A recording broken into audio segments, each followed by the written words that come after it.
Be sure to read and follow the safety guidelines to protect your computer from potential damage and ensure your personal safety. For more information about safety guidelines, see the owner's manual at dell.com/support. Before you begin, turn off the computer and disconnect all the attached peripherals.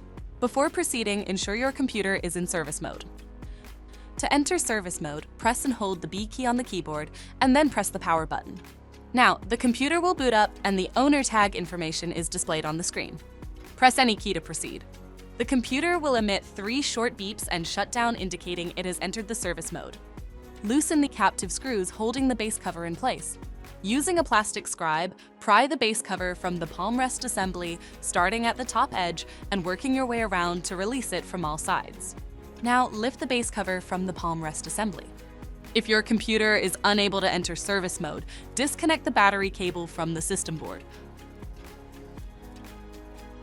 Identify the wireless module and loosen the screw.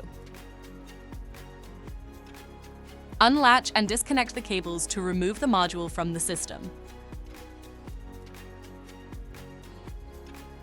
To reinstall the wireless module, place it back in the system and reconnect the cables.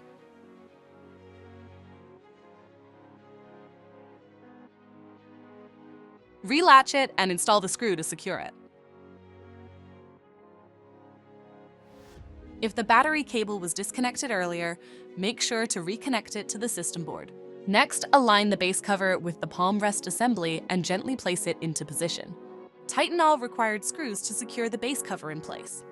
To exit service mode, connect the AC adapter and press the power button. For more information about your Dell system, visit dell.com/support.